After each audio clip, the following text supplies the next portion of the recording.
Amén. Vamos a dar comienzo entonces a nuestra tercera clase. En realidad es la tercera clase, pero la segunda lección. ¿Ya? Ya la primera clase fue la introducción, la primera clase, la primera lección fue la semana pasada.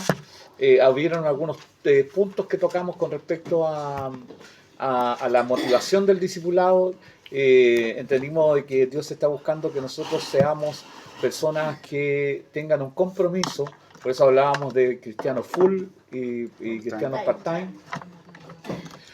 Hablábamos también de que tiene que haber una vida con propósito, en el sentido de que Dios nos llama a servirle, y tenemos que tener claro qué es lo que necesitamos nosotros cambiar. En todos los sentidos, nosotros necesitamos tener, digamos, una forma de descubrir cuáles son esas piedras de tropiezo, esos maní, esas almendras que quedan en la garganta y que nos impiden hablar de Cristo. Prohibidos los almendras, los maní, hermana, por favor. Entendíamos que también hay una responsabilidad en el sentido de que todo lo que le pertenece a Dios es de Él, o sea, incluyendo nuestra vida, porque hablábamos de que el que quiera ganar la vida la tiene que perder. Amén. Hablando de que tenemos que renunciar a quienes somos nosotros, y eso es lo que estábamos tratando de entender, de que cuando Cristo viene y toma posesión de nuestra vida, Él hace un cambio, transforma, y todo lo que es nuestro no puede ser mezclado con lo que es de Él, porque no se puede mezclar agua salada con agua dulce, no se puede mezclar algo tibio con algo frío. No hay mezclas en el Evangelio, o eres de Cristo o simplemente no lo eres. No hay término medio, no hay personas que podamos decir nosotros, este hermano está convirtiéndose. No, hay un proceso de desarrollo en él, pero estar convertido y no estarlo son dos cosas que están definidas en nosotros. Amén. Entonces, hoy día, siguiendo el tema de la nivelación, para poder llegar a entender, digamos, los procesos más profundos del discipulado, hoy vamos a tomar el tema de contando el costo. Así se llama el tema de hoy.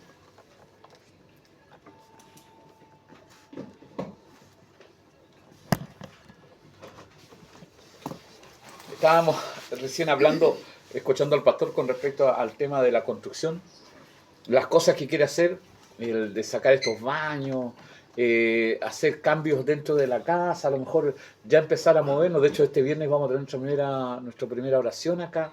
Amén.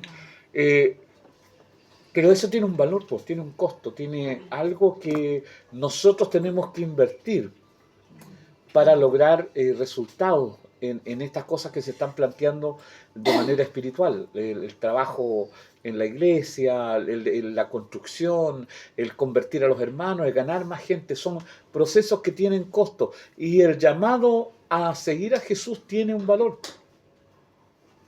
A todos los que llamó Dios o Jesús como sus discípulos, todos tuvieron que dejar algo. Por ejemplo, Pedro tuvo que dejar a su esposa. No le costó mucho dejar a la suegra, en realidad, pero también dejó a la suegra.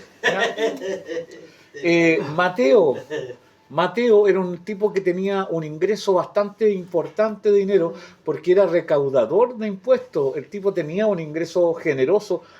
A los recaudadores de impuestos en Roma ganaban una especie de comisión, po. Y no es que ellos, digamos, sean mal vistos por el pueblo judío porque eran recaudadores de impuestos, sino porque oprimían al pueblo para ganar más comisión. Porque su sueldo era en base a la comisión con que ellos recaudaban el impuesto. Por eso eran considerados personas que se aprovechaban del pueblo, que oprimían al pueblo, porque sobre el impuesto pedían un doble, porque esa era su ganancia. Entonces, Mateo, cuando fue llamado a seguir a Jesús, tuvo que abandonar las riquezas que tenía, y eran riquezas que oprimían al pueblo. Siempre Mateo fue una persona que tuvo problemas con los discípulos, producto de que él venía del mundo de la recaudación, de la gente que tenía oprimida al pueblo en Israel y que era más romano que judío. Luego tenemos nosotros a Tomás, que tuvo que vencer su incredulidad para poder seguir a Jesús. Tenemos a otro que tuvo que dejar sus proyectos de vida, como Natanael. ¿Se acuerdan? Jesús lo llama y le dice, yo te vi debajo de la higuera. Esto de estar debajo de la higuera simboliza muchas cosas. Pero una de esas es cuando la gente piensa en los proyectos de la vida, siempre busca un lugar, digamos, donde sentarse a replantearse la situación que tiene su vida. Los tipos que tienen un conflicto con alguien buscan un lugar, un espacio donde poder tomar decisiones pensando. Porque una de las cosas que nosotros siempre debemos aprender, que en el Evangelio y en el mundo uno tiene que pensar antes de hacer. Hay un filósofo griego que decía, primero pienso, luego existo. Porque la locura no tiene que ver con la pérdida de sentido común en Cristo. La locura que habla la Escritura es que la prédica del Evangelio va a causar que la gente no entienda, no comprenda, ni trate de asimilar que una persona que tenga derecho a vengarse desista a hacerlo, como aquel padre que le matan sus hijos y perdona a quien les causó el daño. Es inconcebible para algunas personas que esta persona pueda llegar a sentir llega a sentir el perdón, porque el perdón es la renuncia a nuestra venganza, hermano. El perdón es dejar que pase la situación y que Dios sea el que haga el juicio, digamos, que la persona que nos hizo daño merezca. Pero también lo libramos del juicio si nosotros lo perdonamos. La palabra perdón, hermano mío, tiene una profundidad enorme y un impacto en la persona que se siente ofendida como la persona que uno ofendió. Amén. Por eso es tan importante el perdón. Vamos a hablar en algún minuto que el perdón no es un sentimiento, perdón es una decisión. Entonces, no es que va a venir Dios del cielo y te va a decir perdona a aquel que te ofendió. No. Dios nos va a mostrar siempre de forma crítica lo que está escrito en la Escritura para que nosotros tomemos una decisión. Y de acuerdo a esa información que Él nos transmite con respecto a lo grande, a lo maravilloso, de lo que nos libra el perdón, nosotros aceptamos tomar la decisión de perdonar a quien nos ofende o perdonar a quien nosotros ofendimos. Amén. Bien, ¿alguien puede leer Lucas 9, 23, 24, por favor?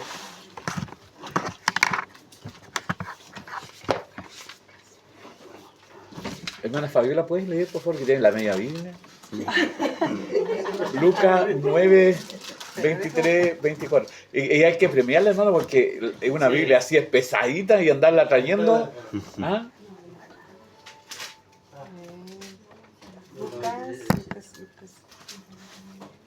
Lucas 9, 23 y 24.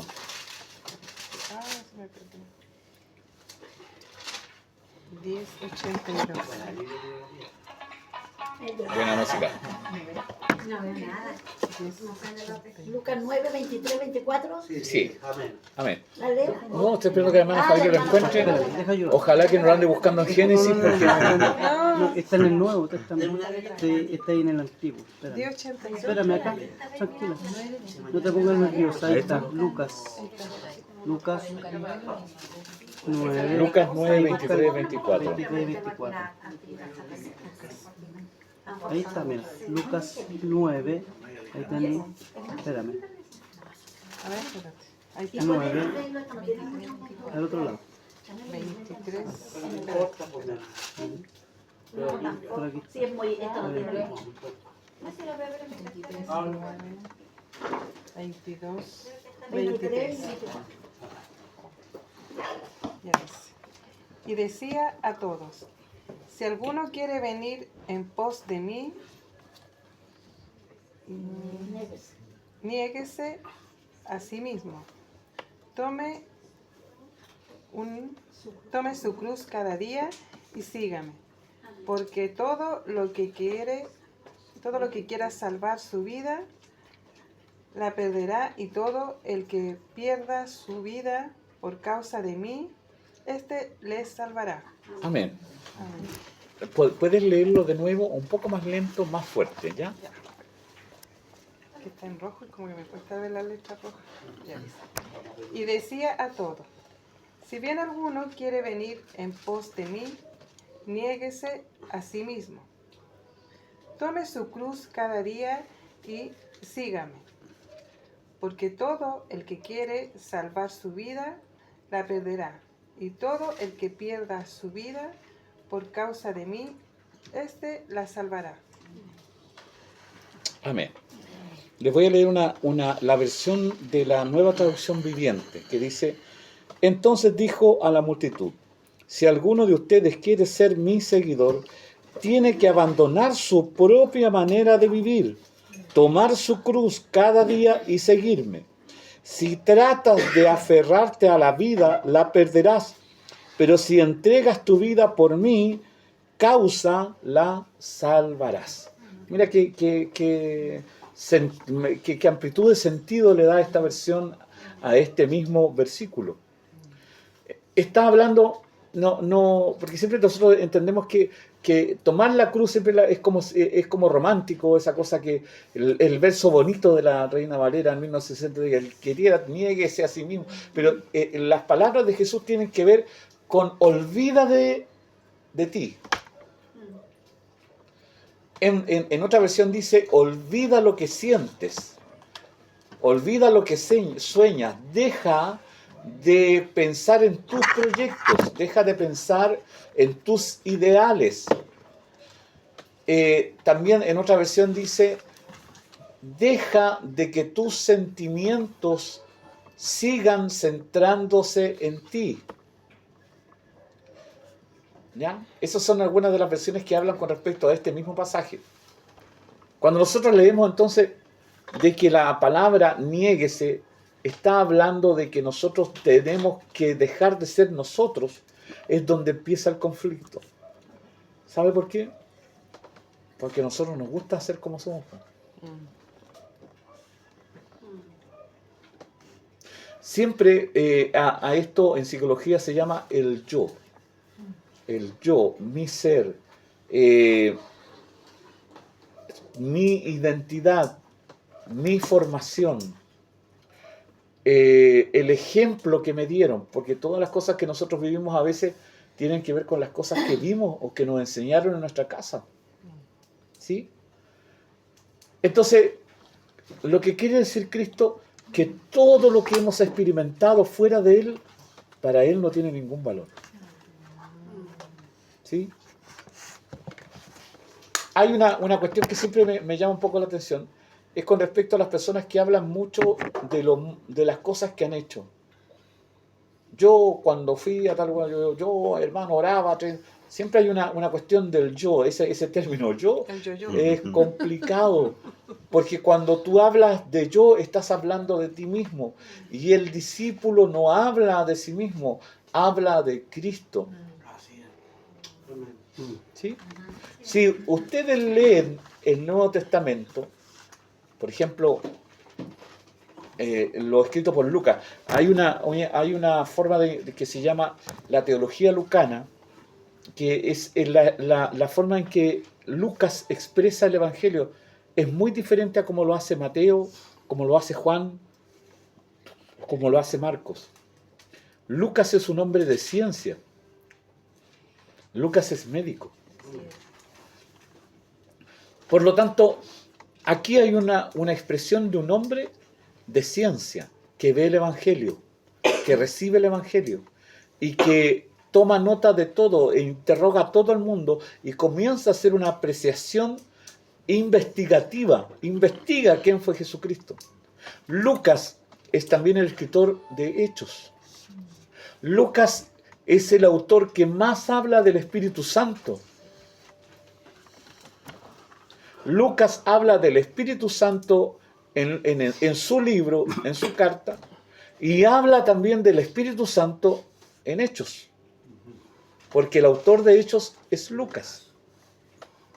Por lo tanto, nosotros tenemos una visión de una persona que no es judía, no es una persona formada radicalmente judía, sino que literalmente este hombre es tomado por Dios para mostrarnos a los gentiles el Dios que fue revelado a los judíos y que después, mediante la muerte de Cristo, le abrió la puerta a todos nosotros que no teníamos ninguna posibilidad de ser salvos, a menos que nos convirtiéramos al judaísmo.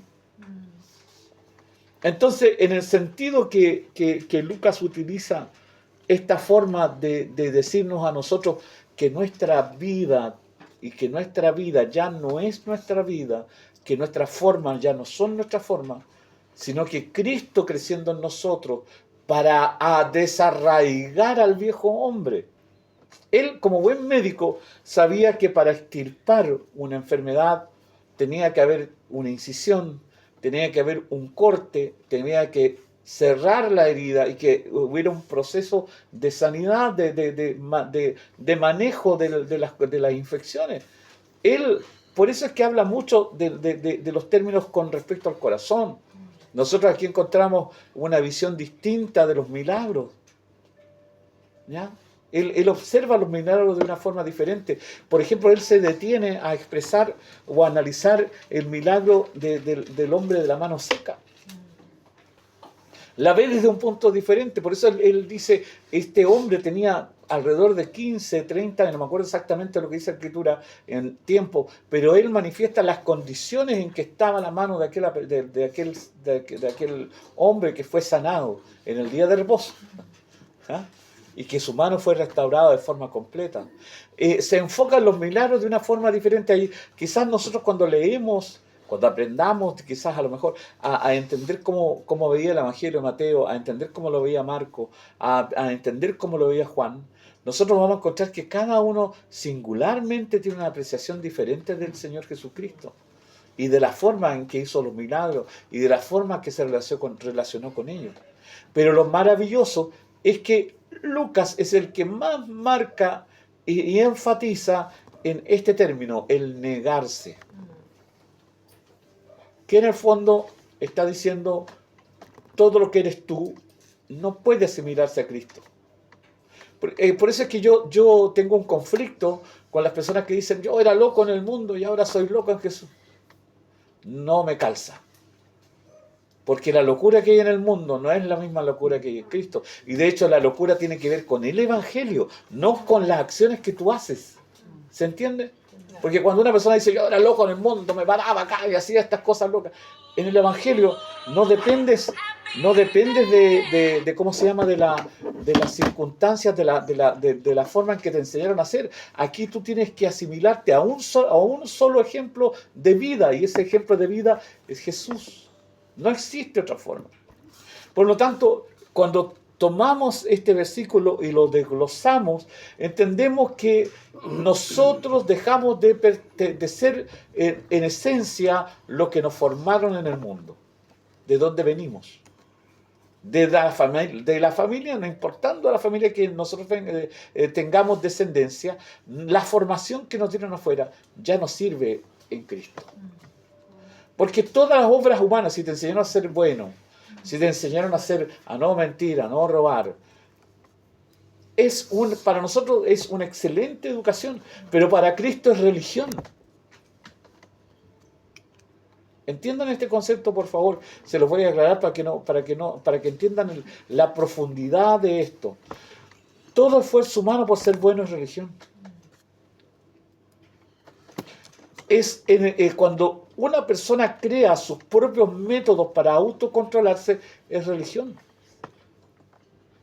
Algunas personas no tienen paz de Cristo, sino que son autocontrolados, saben manejar sus emociones. Y uno dice, wow, ese hombre es cristiano. No, ese tipo sabe contar hasta 1000.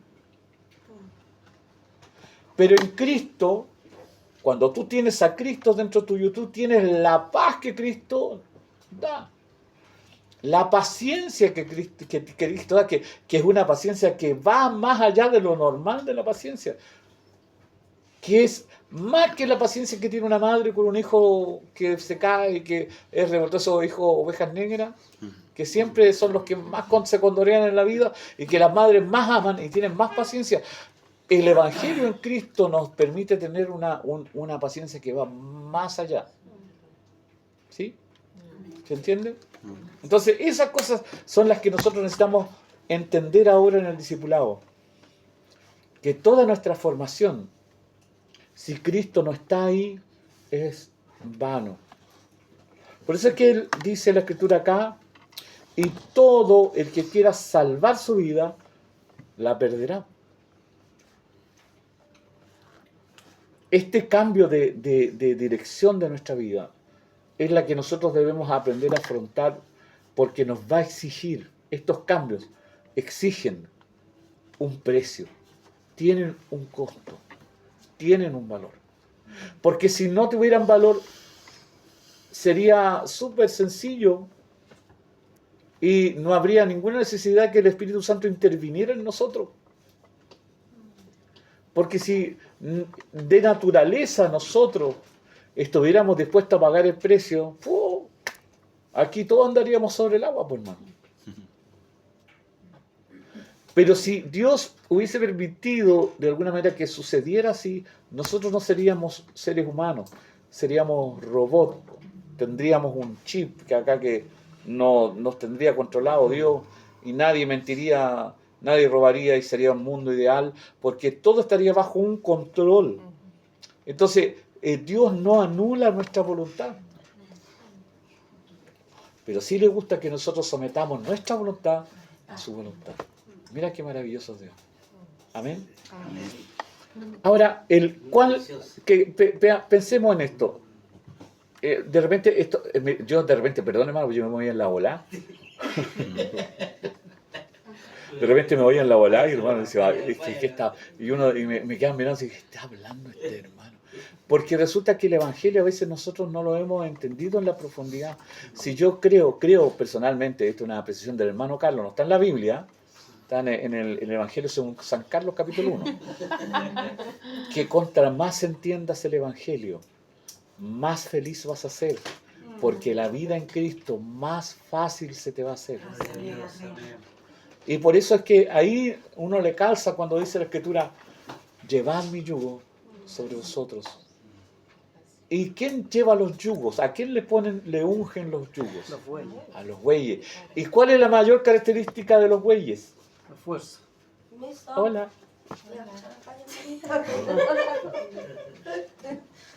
¿Quién es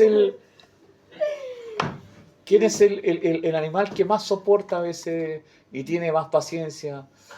Pero él tiene un costo, ese animal tuvo un costo, por lo castraron. Hay una similitud.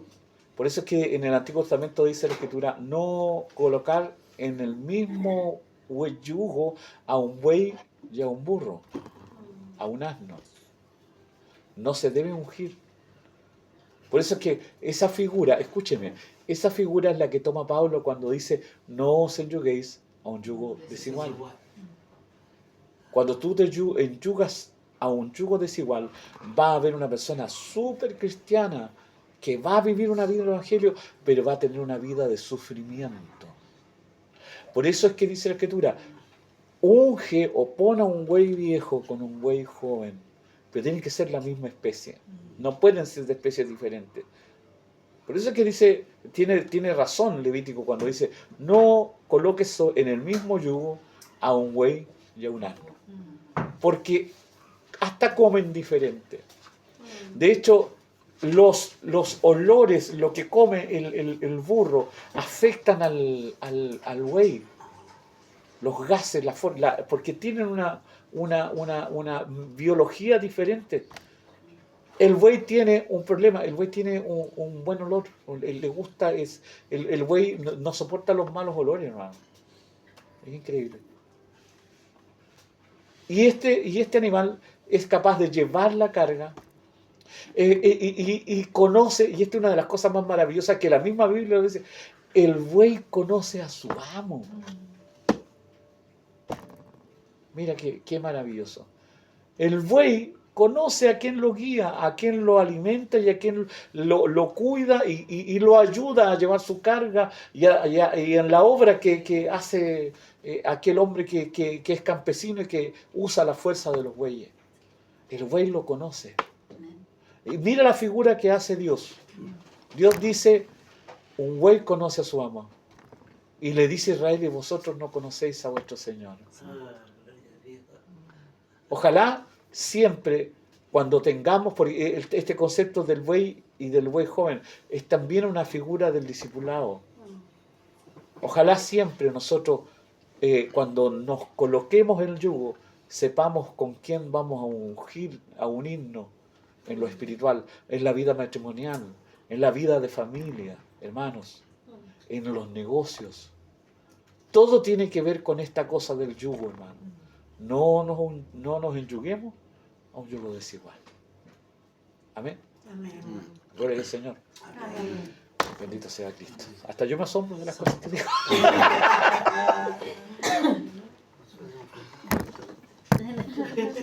Veamos. Quiero hacer una pregunta. Si hablamos de costo en el discipulado, ¿cuál crees tú que es el valor de ser discípulo? ¿Cuál es el costo que uno tiene que pagar?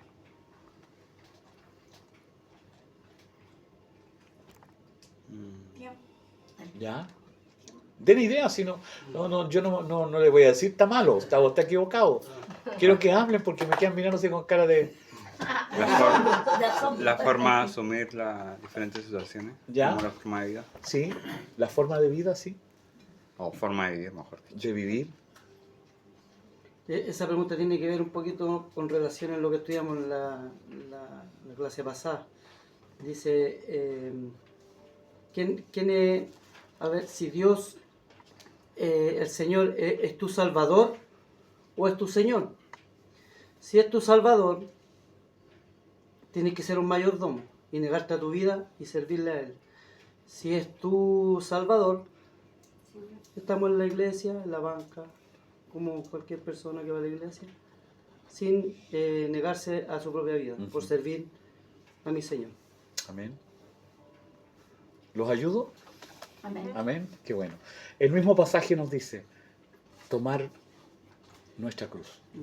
Ese es el valor del discipulado.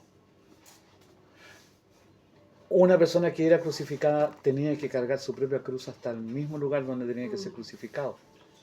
Entonces, y hay una cuestión bien loca, miren.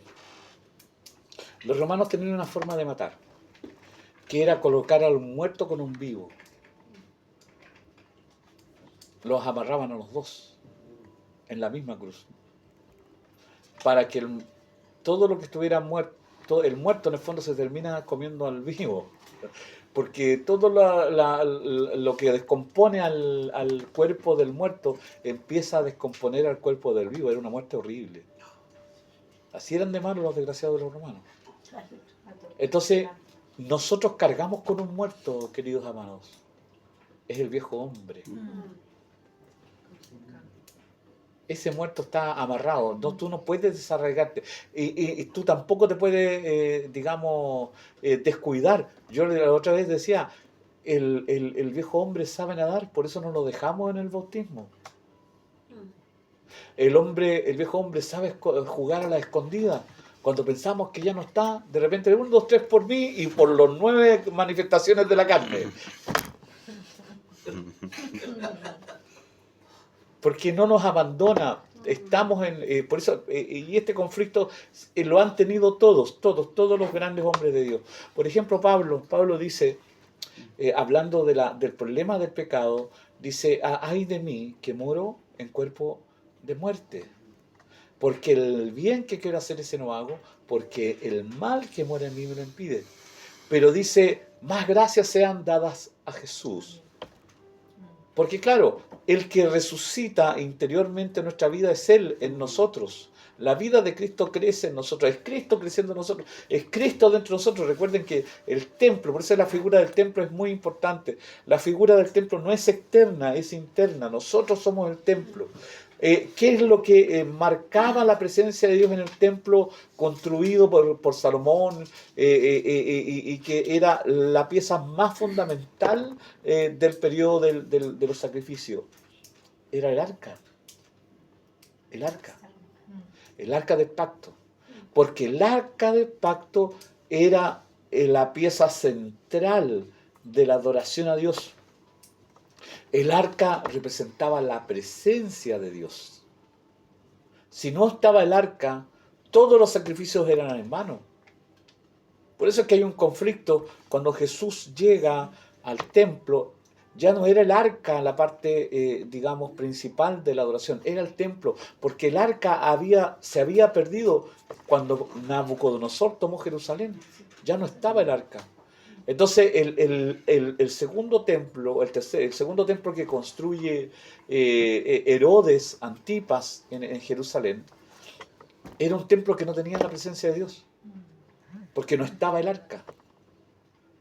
Dentro del arca habían cosas que eran muy simbólicas. Por ejemplo, había un pocillo, una ánfora con maná, ¿cierto? Estaban las tablas de la ley, estaba la vara de Aarón que reverdeció, ¿cierto? Y después no me acuerdo que pusieron otras dos cosas más que no me acuerdo en este instante, en mi mente no me recuerdo. Pero esas tres son súper principales porque representan, por ejemplo, las tablas de la ley representan la palabra de Dios, que tiene que estar en el templo nuestro, en el arca que debe estar aquí dentro de nuestro corazón, debe estar la palabra para que esté la presencia de Dios. Para que también esté la presencia de Dios tiene que estar el maná. El maná simboliza la palabra rema, la palabra que viene de parte de Dios, que no se echa a perder, que no te puede durar para siempre. Es la aplicación de la palabra de Dios para tu vida. Tiene que estar ahí. Y la vara de Aarón que reverdeció simboliza la salvación. No somos nosotros que somos reverdecidos por Dios, que estábamos secos, en tierra seca, en tierra donde había agua, pero cuando nos encontramos con Cristo, nuestra vida se transformó como en ríos de agua viva. Amén. Eso representa todo esto dentro de nuestro corazón. Si está el arca de Dios en nuestra vida, hay vida en nuestro templo. Entonces, si no está el arca, en el templo los sacrificios no tenían valor, porque no estaba el arca. ¿Dónde se hacía la propiciación del pecado? ¿Dónde se vertía la sangre del cordero que había sido sacrificado? Sobre el propiciatorio, que es la tapa del arca del pacto, y donde habían dos ángeles que se miraban de frente. ¿Se acuerdan? Y estos ángeles eran los que custodiaban el lugar, que simbolizaban el lugar de la entrada del paraíso. Estos dos ángeles que fueron puestos por Dios a la entrada del paraíso. Estos ángeles representaban eso y la adoración a Dios. Y el sacerdote tenía que venir y lanzar la sangre en medio de ese lugar, encima de la tapa del arca que se llama propiciatorio. Pero si no estaba eso, ¿cómo los pecados iban a ser cubiertos? Entonces, por eso el templo era más importante que la presencia de Dios en Israel. Por eso es que Jesús les dice, cuando les dice, derriben este templo y yo en 3 días lo voy a volver a edificar, hablando de Él, de su propio templo, porque ahora el templo es Él. Jesús es todo el tabernáculo. Jesús es todo, porque ahí está el lavamiento de nuestros pecados, está la adoración perfecta, está el perdón de nuestros pecados, porque su sangre continuamente está ahí vertida para nosotros, está el lavacro, el lugar donde nosotros podemos lavarnos de todos nuestros pecados diarios, porque todos los días cometemos pecados y si nosotros acudimos a Cristo, todos los días Él nos justifica. Va a llegar el día en que usted se va a dar cuenta que va a orar menos por sus pecados, porque sus pecados van a empezar a ser controlados por la vida de Cristo en nosotros. Amén. No sé si se dado cuenta, pero yo antes oraba más, pero ahora como oro menos por mi pecado, porque yo siento en mi corazón que mi conciencia no me acusa tanto como antes. Yo me estaba acostando y ya estaba pecando, por hermano. Y me levantaba en la mañana y ya está, ¡oh, Señor, pecé otra vez! Pero va a llegar el momento dado que por la gracia de Cristo nuestros pecados van a ir siendo controlados por el poder de Cristo que está en nosotros. Amén. Amén. Aleluya. Gloria a Dios. Amén. Gracias, Señor. Gracias, Señor. Oh, aleluya. Gracias, Padre Santo. Amén. Gracias, Rey. Te adoramos, Señor. Gloria a Dios para siempre. Bendito sea el Señor. Amén. Él tiene esta gracia maravillosa. Gloria a Dios. Por eso es tan maravilloso el Dios que servimos, hermano. Cuando vamos entendiendo estas cosas tan profundas que tienen que ver con que el Dios que servimos es real y que hizo una obra perfecta y que poco a poco cuando vamos entendiendo estos pasajes, ¡wow! ¡Qué descanso a nuestra alma, hermano! Santo su nombre. Amén. No me quiero poner a llorar porque no voy a parar. Amén.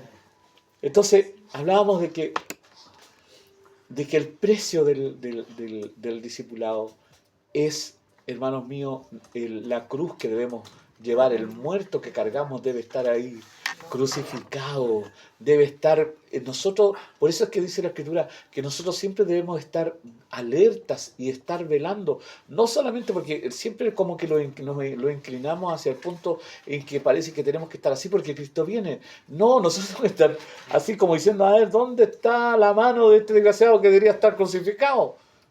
¿Me entiende? Tiene que usted estar pendiente de su carne, tiene que estar pendiente de su enemigo, porque usted duerme con él.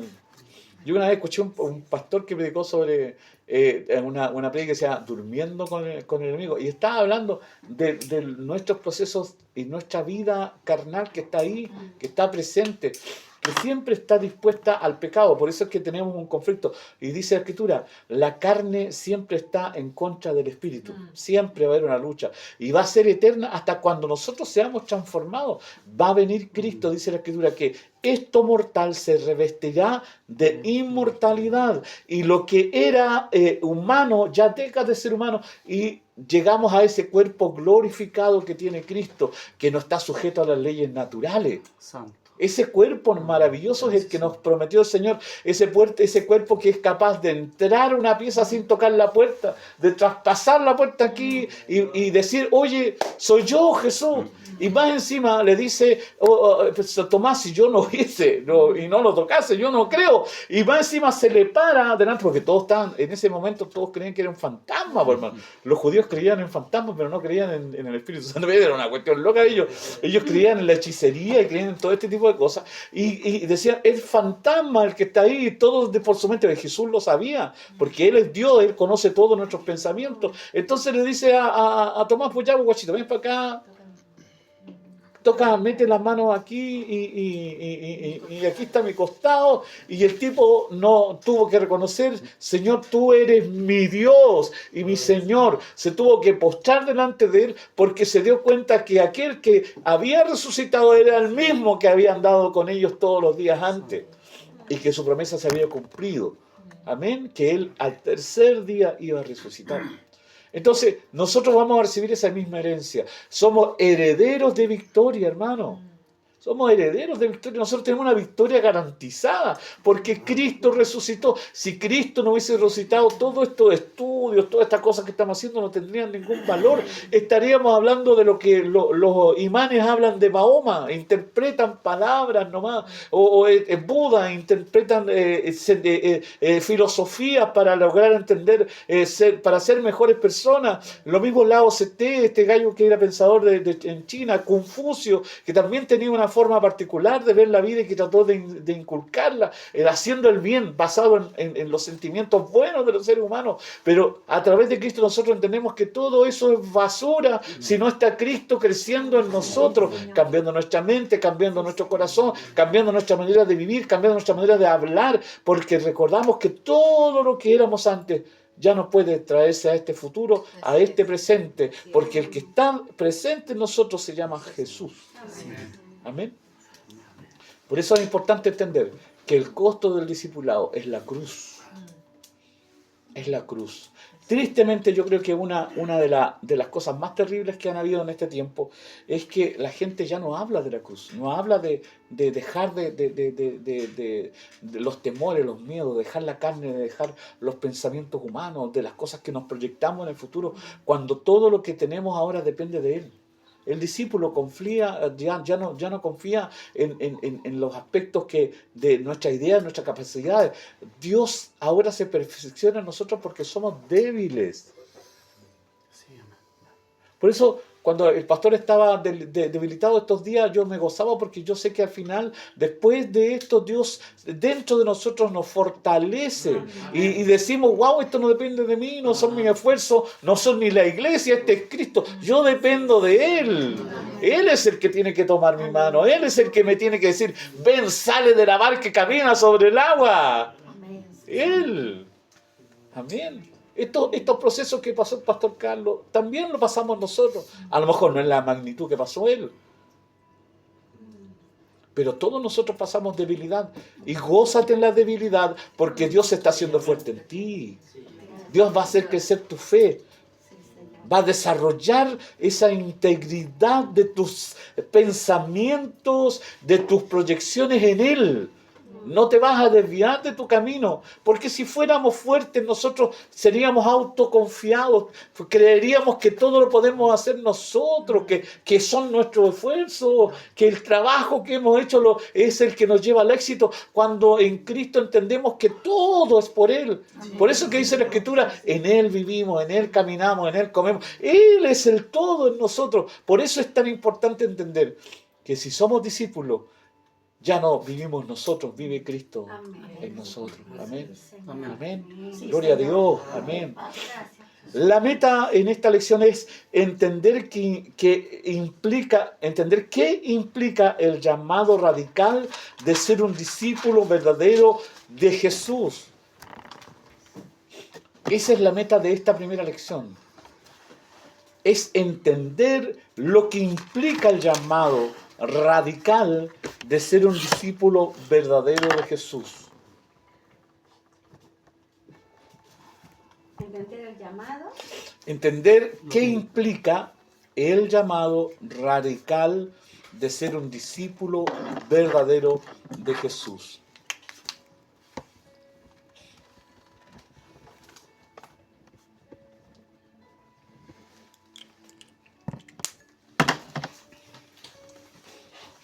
Para entender esto vamos a considerar algunas cosas. Nosotros tenemos que aprender a hacer una diferencia entre la gracia genuina y la gracia barata. Ahí hay un trasfondo enorme, profundo. Cuando nosotros entendemos que la gracia de Dios es verdadera, es palpable, que hay evidencias de que Él perdonó nuestros pecados, que hay evidencias que Él nos llamó del mundo, de las tinieblas a la luz admirable, que hay evidencias que Él transformaron, que Él mediante el poder de su Espíritu Santo transformó, cambió nuestras perspectivas de la vida y nuestra forma de pensar. Pasamos a un nivel de entender la gracia hacia arriba y no hacia abajo. Porque hay algunas personas que la gracia la consideran sin valor, por eso me refiero barata. Esta gente que no ha entendido que el valor de la gracia está en permanecer en Cristo. Hay gente que toma la gracia como una simple palabra, ¿sí? Y que les permite seguir viviendo la vida como ellos quieren, como ellos piensan, como ellos sienten. Y el valor de la gracia es más alto que eso. Es como que ellos encontraron la gracia tirada en alguna parte, la recogieron y dijeron, ya, la vamos a lavar y la vamos a usar. Por eso es que Pablo pone niveles. No uséis la gracia como motivo para pecar, dice la Escritura. No usen la gracia como elemento para tener ganancias deshonestas. No usen la gracia como para aprovecharse de las personas y de la gente. No usen la gracia para generar división entre aquellas personas que tienen amor el uno por el otro. La gracia es cierto, es soberana. La gracia, Dios es el que escoge, Dios es el que llama, pero hay una gran diferencia entre creer que nosotros tenemos un llamado especial a entender que Dios amó a todo el mundo. Esa es una gran diferencia.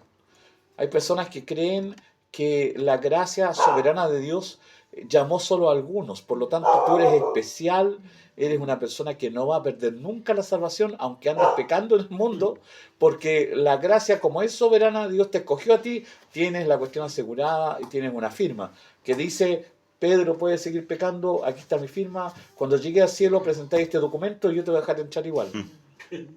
¿Se entiende? No, yo creo que la gracia para mí es genuina, tiene un valor alto, por lo tanto, mi deber, mi responsabilidad es cuidar lo que Dios me dio.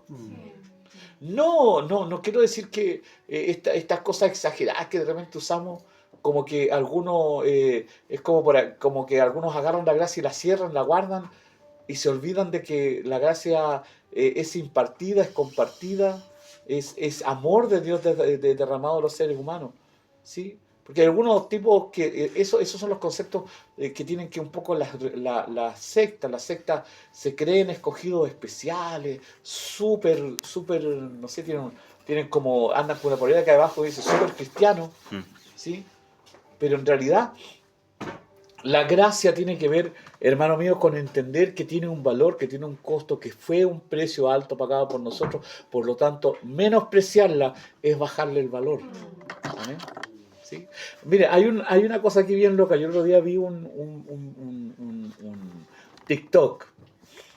Un chino en China, que era chino, hablando en chino, mostró unas carteras de cuero maravillosas que eran imitaciones de las Gucci, de estas cosas que hacen en Italia.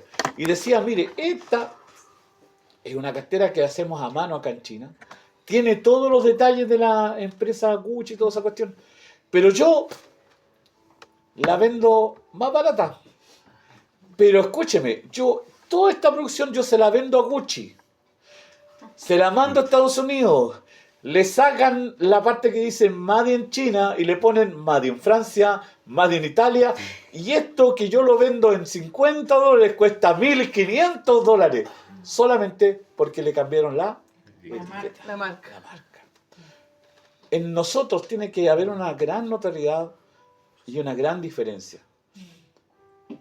El mismo elemento, pero con otra marca.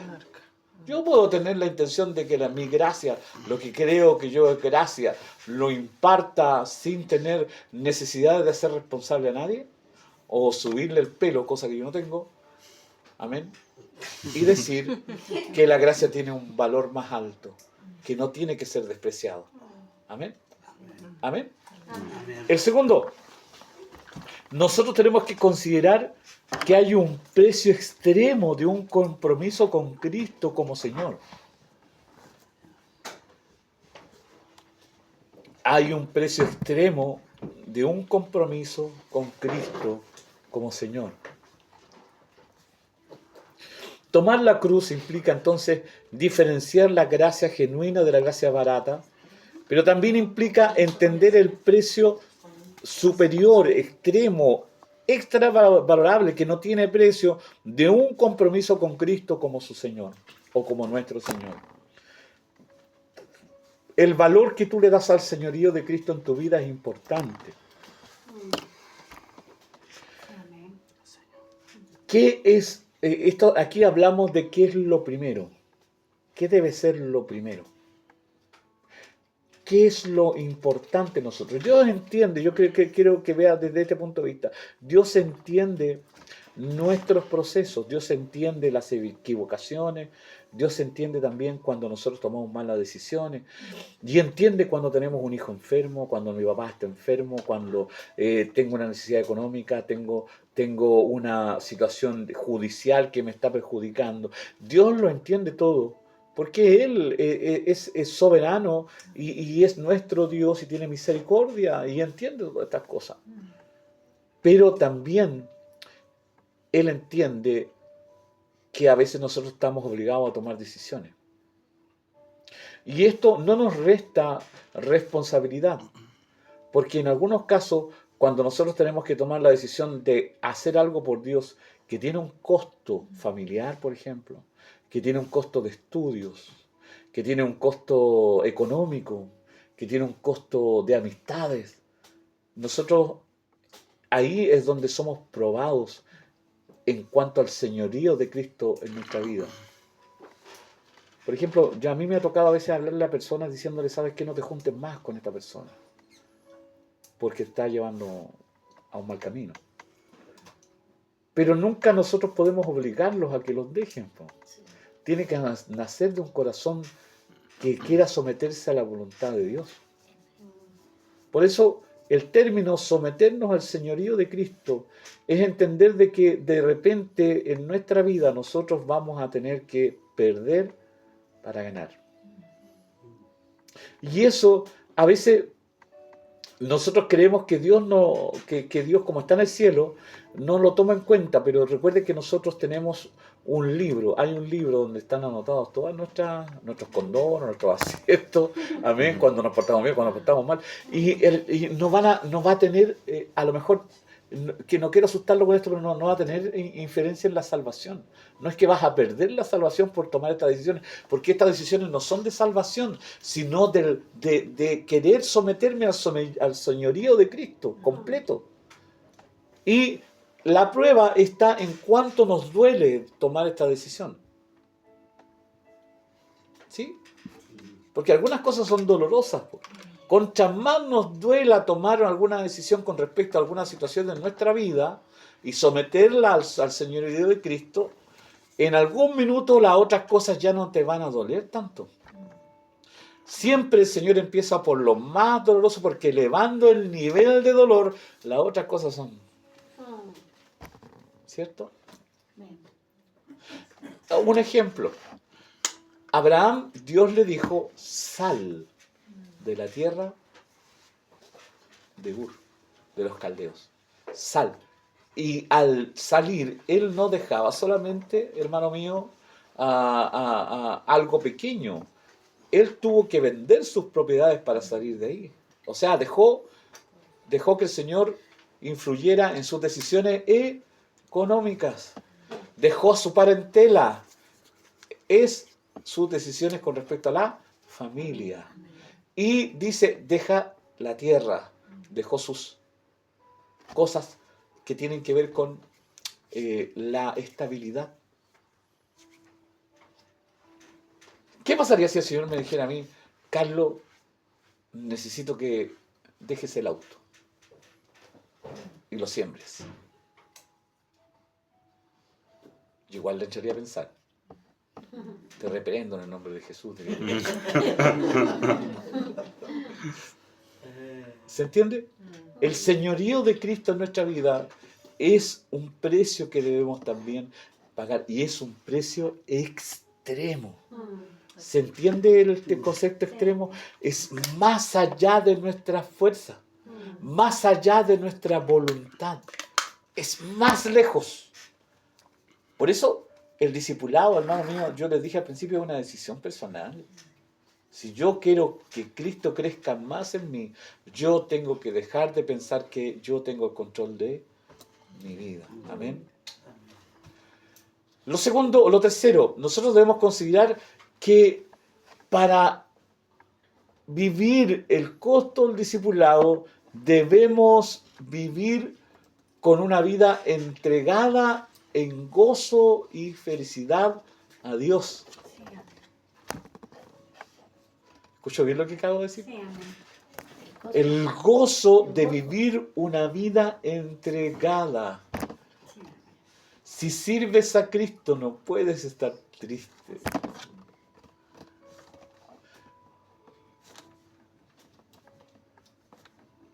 No puede estar triste un corazón que alaba a Cristo.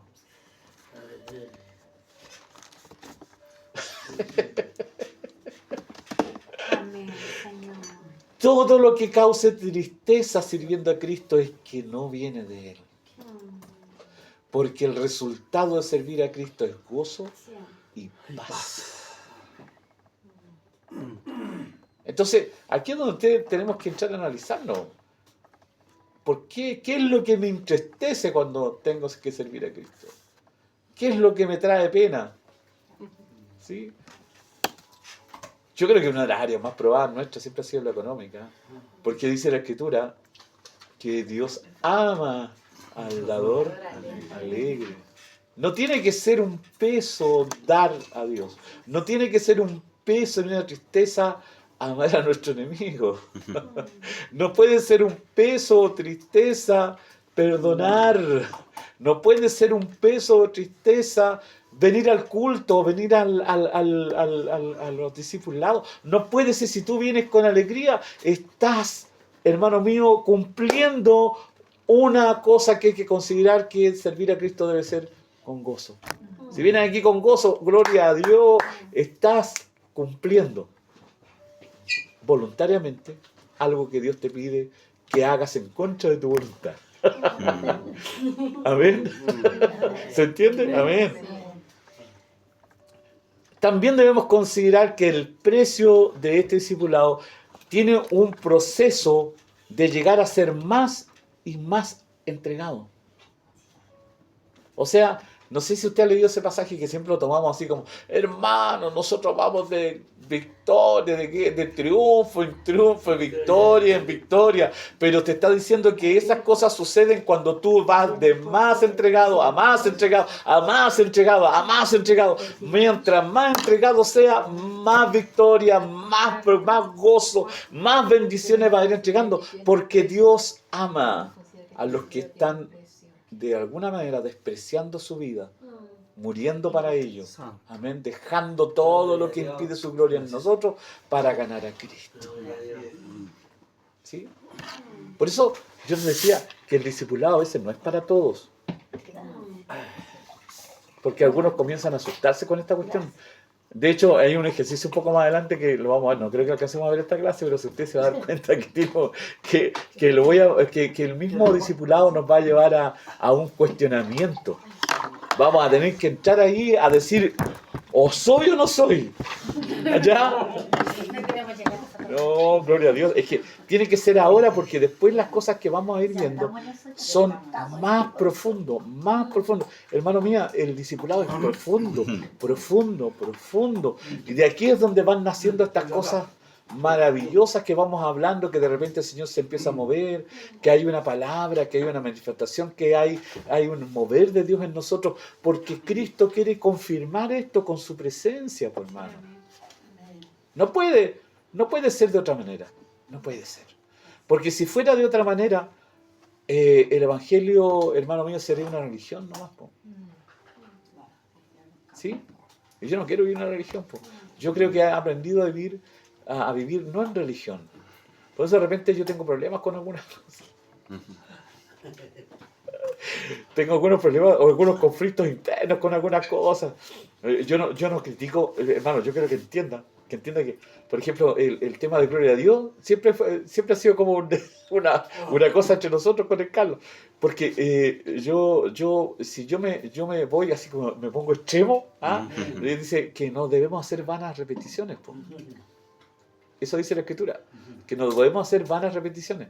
Pero, ¿para qué vamos a echar el conflicto en un tema así, si es mi pensamiento, po?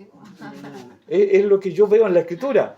Amén. Pero si tenemos esto y alabamos al Señor con un corazón sincero, yo ahora cuando yo doy gloria a Dios, yo la trato de hacer, no gloria a Dios, sino que gloria a Dios, bendito sea tu nombre. Yo quiero alabar con ese gloria a Dios a Dios. Amén. Ah, ya te cuesta decir gloria a Amén.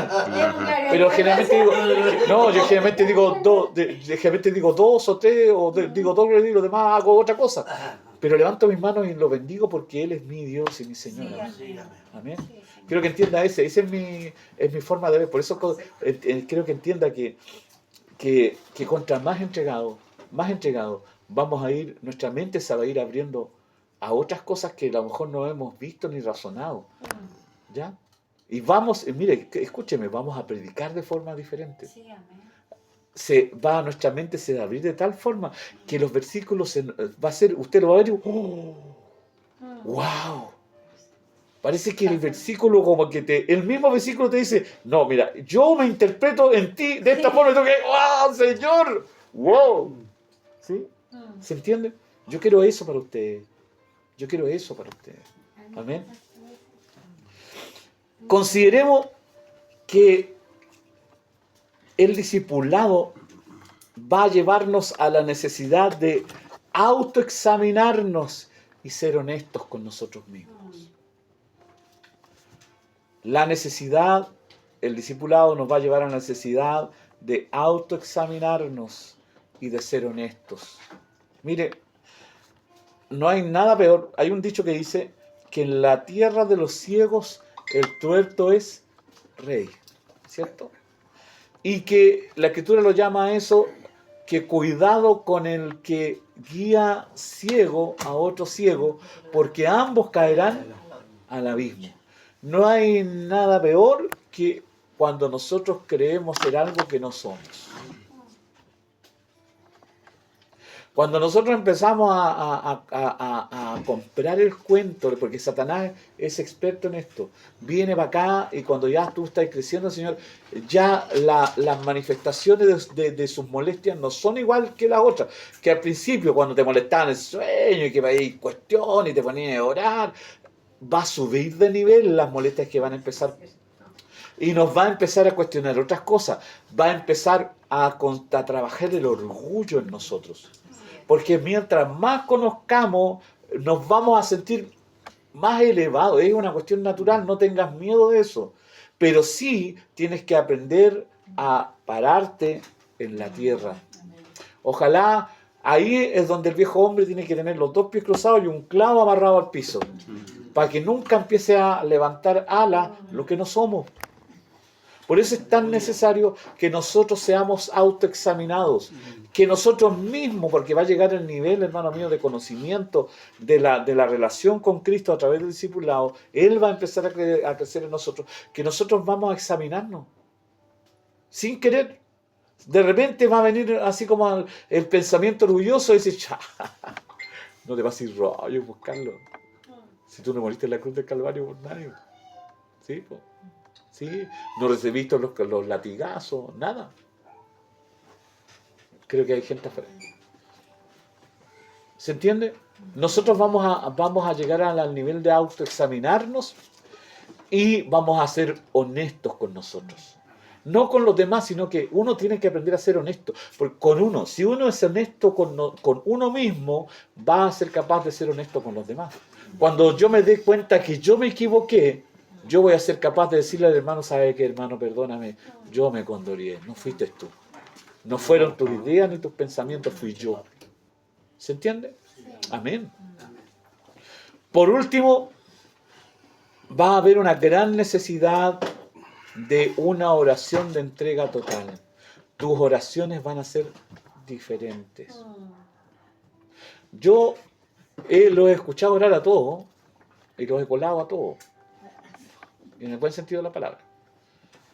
Pero el nivel de relación con Cristo comienza a cambiar cuando nuestras palabras y oraciones comienzan a cambiar. Una necesidad, ¿cómo? Una necesidad de una oración de entrega total. Es como cuando tú empiezas a darte cuenta, cuando él empieza a orar y a cambiar su forma de orar, porque tiene una relación diferente con Cristo, en las palabras que utilizamos. No es que al principio todos oramos, Padre, bendícenos, Señor. Ayúdame, Señor. Ayúdame. Y bendíceme, Señor. Y acuérdate de los que no tienen necesidad, Señor. Oro por mi abuelita, Señor. Y mi mamá. Y por todo en la iglesia, amén. ¿Sí? Es un comienzo.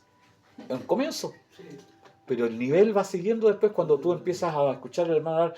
Padre, dice tu palabra, Juan 1:1, Señor, que tú en el principio eras el verbo y estabas con Dios. Y como estabas con Dios, Señor, estás conmigo. Porque la oración sube de nivel cuando comienzas a trabajar con palabras de la palabra. Cuando la palabra no abunda en tu corazón, abunda aquí. ¿Cierto? Y tú misma te das cuenta que mientras más suceda eso, menos pelambres van a haber en la iglesia. Y de hecho, alguien va a venir así como a contarte un pelambre, tú lo vas a escuchar y decir, te voy a hacer 2 preguntas. ¿Es verdad lo que me estás contando? ¿En qué nos edifica?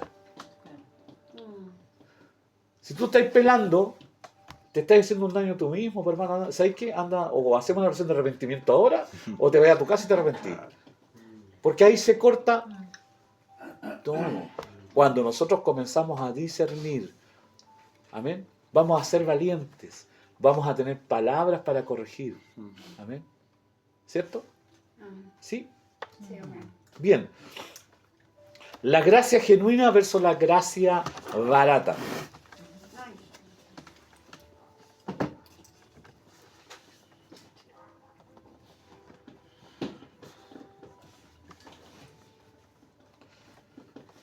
aquí es donde vamos a entender un poco los conceptos de gracia y la salvación.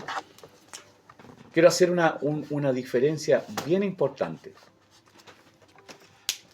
La salvación es gratis. ¿Amén? ¿Estamos todos de acuerdo? Pero el discipulado cuesta.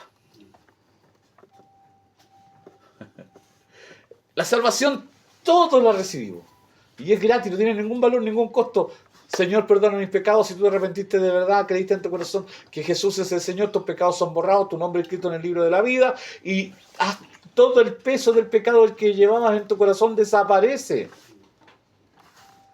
Amén. Pero ahora, después de ser salvo, tú eres llamado a ser discípulo. Y el discipulado sí tiene un valor, un costo, que no tiene que ver con la eternidad, no tiene que ver con que vas a pagar la salvación, porque la salvación es impagable. No tiene un valor ni un costo real como nosotros podamos pagarlo, o alguna moneda que exista en el mundo que sea capaz de pagar ese valor. No existe.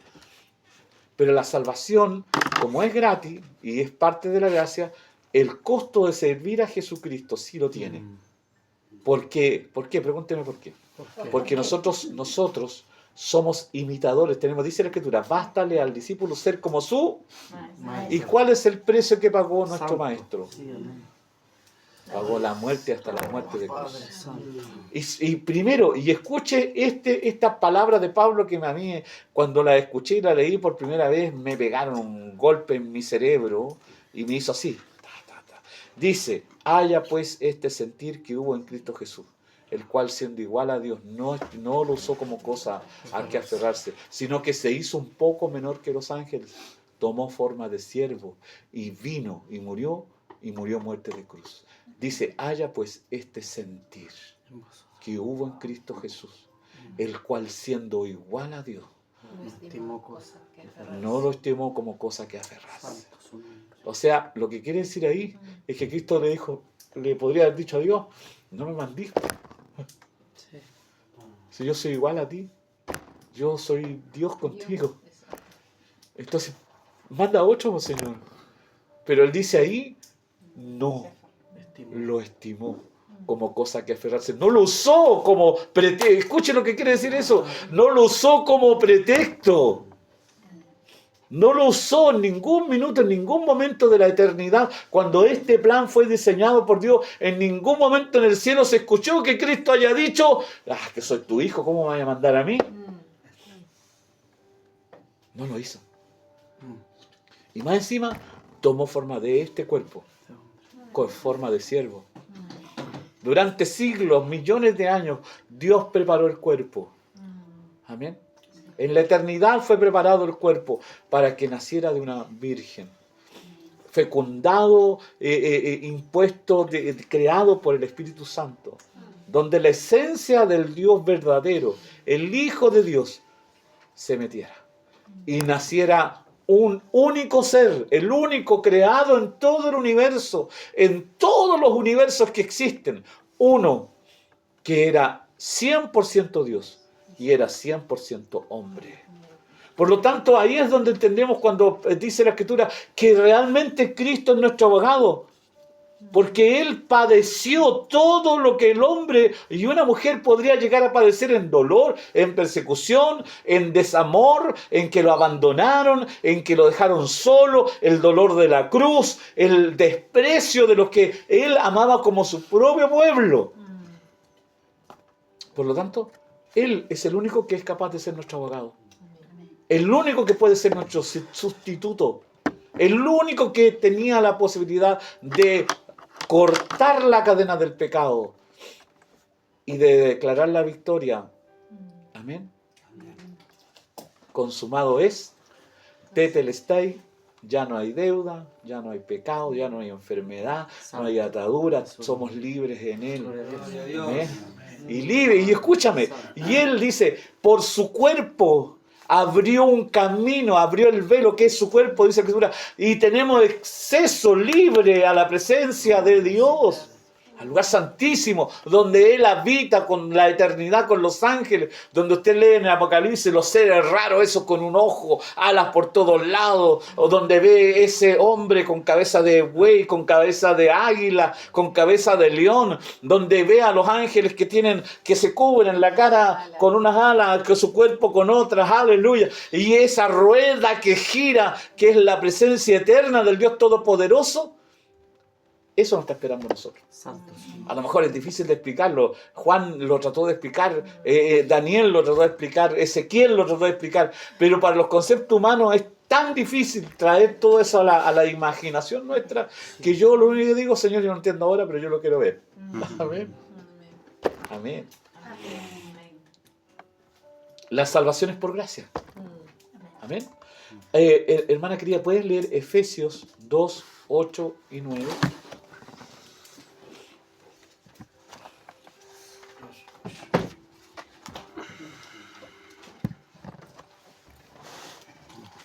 Efesios 2, Efesios 2, 8 y 9, por favor. porque por gracia sois salvos, por medio de la fe. Y esto no de vosotros, pues es don de Dios. No por obras, para que nadie se gloríe. Amén, aleluya. Quiero explicarle este versículo porque estamos hablando de la gracia genuina, la gracia verdadera, la que nosotros debemos aceptar y entender.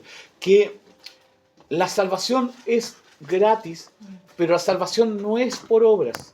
Y aquí dan la razón Pablo, dice, para que nadie se gloríe. ¿Se imagina que lleguemos al cielo y le digamos al ángel, hola, soy Carlos? Yo pagué todo allá abajo, así que ahora me toca gozar acá arriba. ¿Dónde está mi mansión? ¿Dónde está mi mansión? Si sucediera así, nadie llegaría al cielo diciendo, bendito seas tú, oh Señor, que pensaste nuestra salvación desde el principio. Nadie se quitaría la corona cuando el Señor, el Cordero de Dios que fue inmolado, apareciera en esa visión maravillosa que habla Juan. Nadie se sacaría su corona y la inclinaría. Por eso la salvación la tuvo que hacer Dios, para que nosotros agradecidos por esa salvación le sirvamos hasta la muerte. Y cuando lleguemos allá arriba, cuando recibamos la corona, que a lo mejor no sé si va a tener perlas, Pedro, no tengo idea. Yo no sé quién sacó la idea de las perlas, pero no tengo idea. Pero va a haber una corona, dice la Escritura. Hermana, va a haber una corona para ti. No sé si tendrá diadema, no tengo idea. Algunos recibiremos coronas de oro, otros de plata, otros un pedazo de madera, porque nuestras obras a lo mejor no fueron perfectas delante de Cristo. Pero ese día, todos los que tengan algo aquí en la cabeza, cuando aparezca el Cordero glorificado, con las marcas todavía aquí, le vamos a tener que decir, esto fue todo por ti, Señor. Tú fuiste el que hizo todo. Yo no hice nada. Gracias porque estoy pasado a humo todavía, Señor. Pero llegué. Gloria a Dios. Aleluya. Amén. Eso es gracia, hermano. Sí, Señor. Esa es la gracia que tú recibiste. Esa es la gracia que tú tienes, que te da fuerza para servir al Señor. Gracias, Señor. No te canses de servirle, porque esta gracia maravillosa no te costó nada a ti. Es un regalo maravilloso. Debes atesorarlo, guardarlo en tu corazón. Porque ese regalo costó la vida del que se negó por completo por nosotros. Así como nosotros tenemos que negarnos para vivir para Él. Amén. Lo segundo, nosotros no ganamos el amor de Dios. Nosotros no hacemos nada para ganarlo. Mire, lea por favor Romanos 5:8, Pedrito.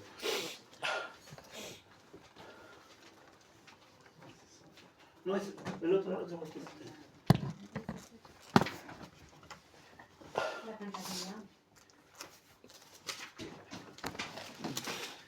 Romanos 5:8, hermano, está más para allá.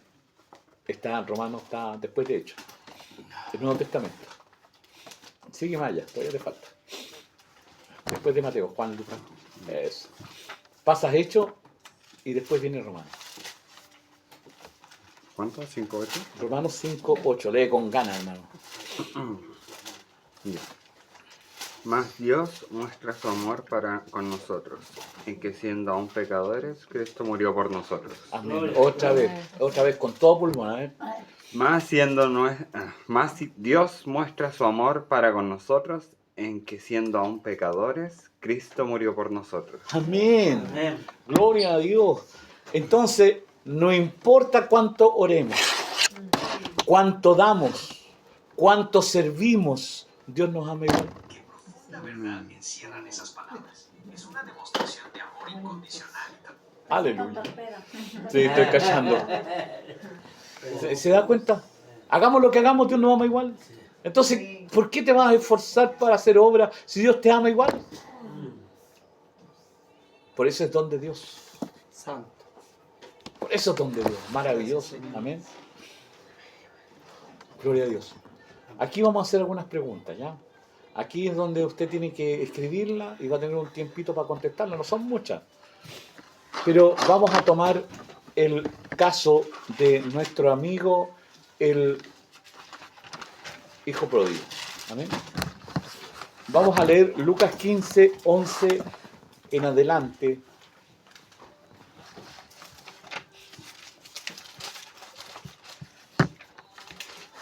Hermana Evelyn, si puedes leerlo, por favor. ¿El 15? Sí, De- Lucas 15, 11, 32 en adelante. O sea, el capítulo 11 hasta el 32.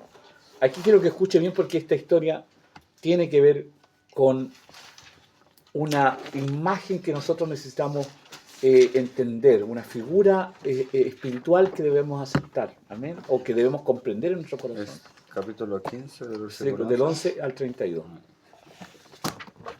Dice, también dijo, un hombre tenía 2 hijos, y el menor de ellos dijo a su padre, Padre, dame la parte de los bienes que me corresponde. Y le repartió los bienes. No muchos días después, juntándolos todo el hijo menor, se fue lejos a una provincia apartada, y allí desperdició sus bienes viviendo perdidamente. Y cuando todo hubo malgastado, vino una gran hambre en aquella provincia y comenzó a faltarle. Y fue y se arrimó a uno de los ciudadanos de aquella tierra, el cual le envió a su hacienda para que apacentase cerdos. Y deseaba llenar su vientre de las algarrobas que comían los cerdos, pero nadie le daba. Y volviendo en sí dijo, ¿cuántos jornaleros en casa de mi padre tienen abundancia de pan, y yo aquí perezco de hambre? Me levantaré e iré a mi padre, y le diré, Padre, he pecado contra el cielo y contra ti. Ya no soy digno de ser llamado tu hijo. Hazme como uno de tus jornaleros. Y levantándose, vino a su padre, y cuando aún estaba lejos, lo vio su padre, y fue movido a misericordia, y corrió, y se echó sobre su cuello, y le besó. Y el hijo le dijo, Padre, he pecado contra el cielo y contra ti, y ya no soy digno de ser llamado tu hijo. Pero el padre dijo a sus siervos, sacad el mejor vestido y vestirle, y poned un anillo en su mano y calzado en sus pies. Y traed el becerro gordo y matadlo, y comamos y hagamos fiesta, porque este mi hijo muerto era, y ha revivido, se había perdido y es hallado. Y comenzaron a regocijarse. Y su hijo mayor estaba en el campo, y cuando vino y llegó cerca de la casa, oyó la música y las danzas. Y llamando a uno de los criados, le preguntó, ¿qué era aquello? Él le dijo, tu hermano ha venido y tu padre ha hecho matar el becerro gordo, por haberle recibido bueno y sano. Entonces se enojó y no quería entrar. Salió por tanto su padre y le rogaba que entrase. Mas él respondiendo dijo al padre, he aquí tantos años te sirvo, y no habiéndote desobedecido jamás, y nunca me has dado ni un cabrito para gozarme con mis amigos. Pero cuando vino tu hijo, que ha consumido tus bienes, con rameras has hecho matar para él el becerro gordo. Él entonces le dijo, hijo, tú siempre estás conmigo, y todas mis cosas son tuyas.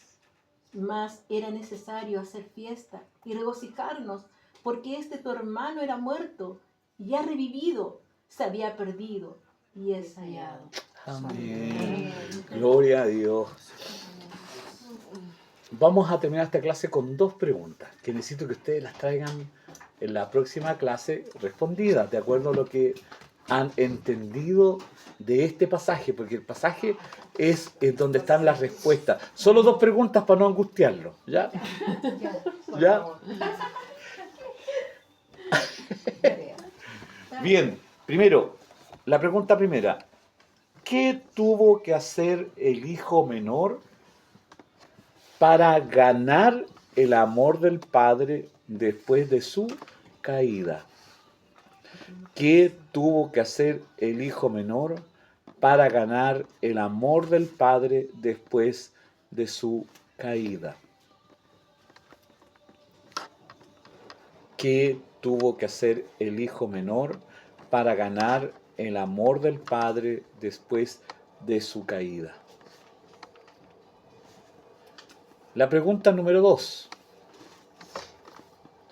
¿Qué tuvo que hacer el hijo menor para ganar el amor del padre después de su caída? La pregunta número 2. ¿Por qué estaba tan infeliz el hijo mayor? Y la pregunta número 3,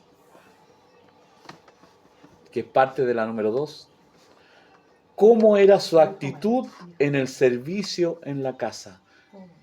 Amén. ¿Por qué estaba infeliz el hijo mayor y cómo era su actitud en el servicio en la casa? Esas 2 preguntas las necesito respondidas. Las vamos a comentar en la próxima clase. ¿Cómo es la última? La pregunta es ¿por qué estaba tan infeliz el hijo mayor? ¿Y cómo era su actitud en el servicio en la casa?